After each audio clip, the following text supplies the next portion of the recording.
recently found this copy of Silent Hill 2 for sale at a local garage sale just beside my little town. I happened to come across it just browsing the wares that the couple had strewn in their yard on the way home from school that afternoon.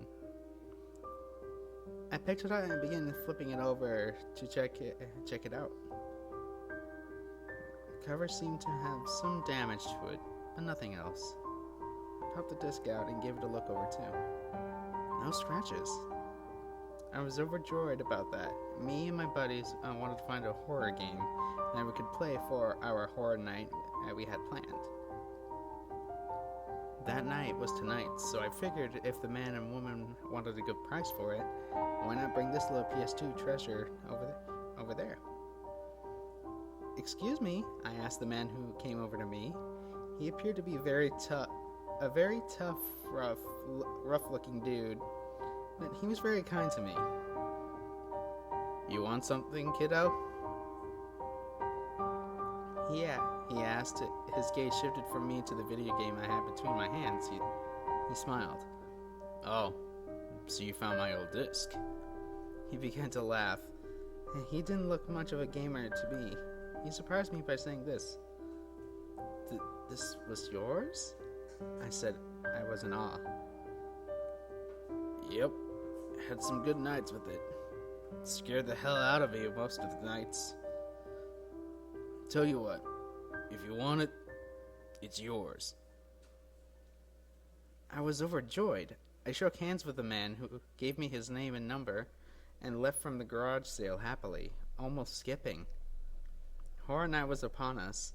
I brought over the new copy of Silent Hill 2 that I had picked up, and Jeff brought over The Grudge. Howard brought an 8-movie horror pack that you can buy from Walmart. Pretty cheap if you know where to look. The first movie we watched was The Grudge.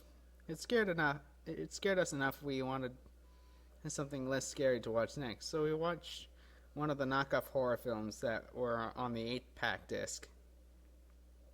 I finally told the guys about my Silent Hill 2 I had brought, and they wanted to try it out as much as I wanted to.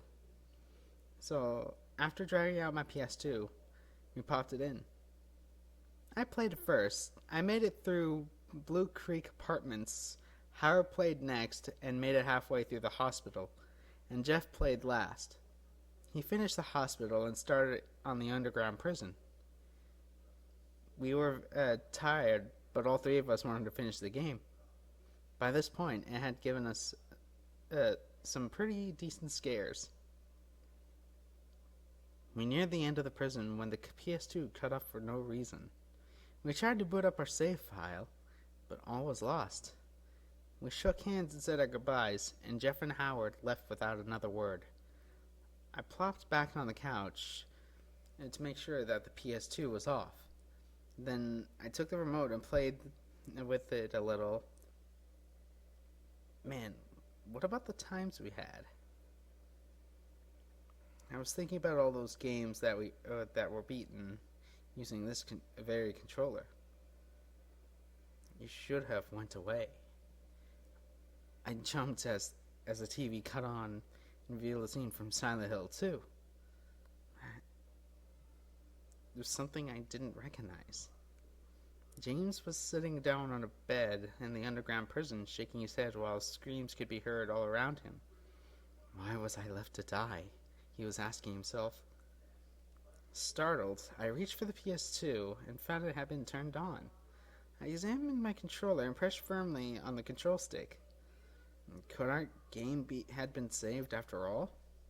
James shook his head on the screen and then stood up. Finally came up on the screen as a subtitle. I was guessing James was talking, referring to how long it had been since I picked up the controller. I loved it when games did stuff like that. I found that the door to the cell James was in was locked. With nowhere out, I turned back to the bed. An item was resting on it, so I picked it up. It was James's old flashlight. I turned around and found Pyramid Head looking at James through the bars. I jumped. James backed up against the wall as the monster began to grab a hold of the bars. It only took a second. It looked like he was trying to dislodge them to get to James. Why was I left here so long? James blurted out as I whirled around the room looking for a way out. I located his radio in the toilet of the small cell, and it began to blurt out static. It's too late, James said as I kept trying to find my way out. Terrified, I ran my hands down to the PS2 and switched it off, just as Pyramid Head had ripped off the bars to the cell. I took a short breath of relief. That was definitely not in the original game. What happened there? I mashed down on the power button, and the game came straight back to the title screen. I went through files and discovered that our file was still there. I selected it, and after the loading scene, I was brought to the roof of the hospital. I was puzzled, as we had beaten this area a long time ago. I tried exiting the roof, but James kept saying that the lock was broken. I tried turning around, but discovered that James was frozen in place. Alone, the subtitle escapes. It made me feel on edge.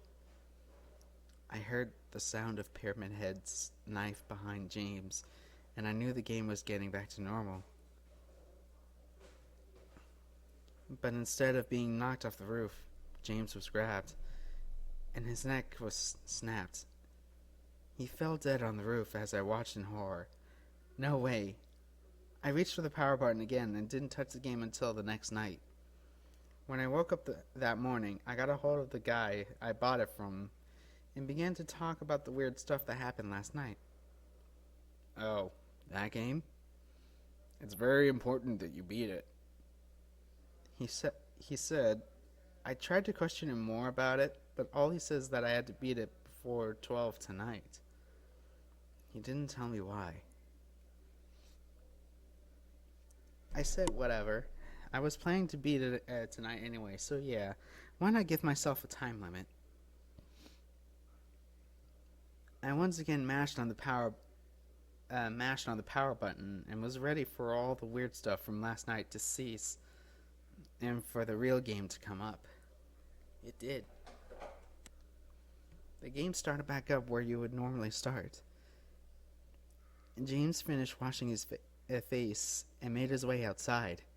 Instead of going to the side and talking about his life and giving you an idea about him, James walked over to his car and began talking. Just a glitch.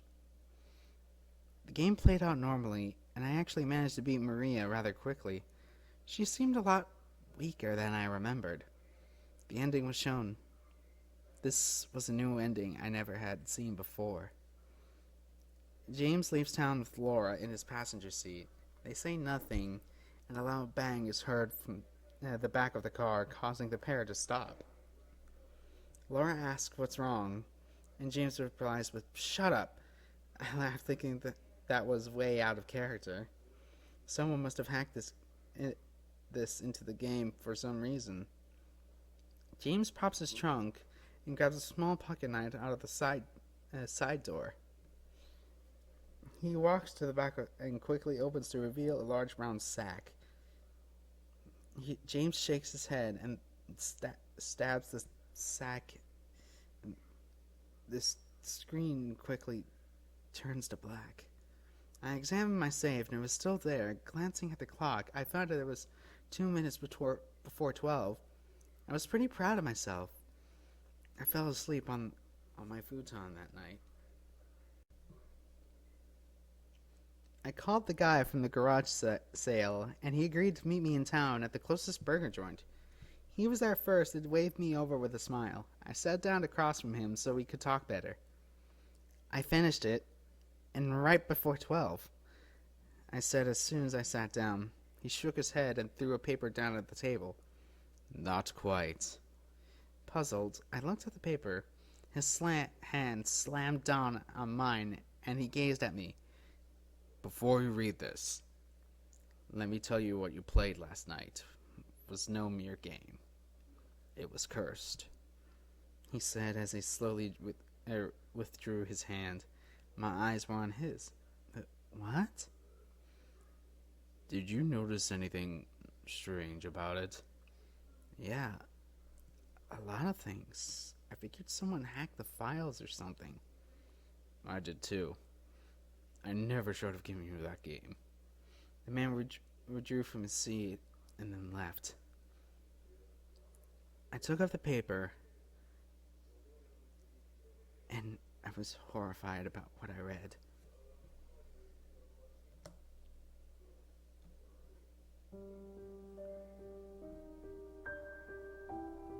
Two local boys found. One appeared to have been stabbed multiple times and then drowned in a small county pond. The other seemed to have his neck snapped. Both were found just behind the Welcome to Cherrywood sign. I never will play a Silent Hill game ever again. I will, however, always check my clock to make sure it is on the right time.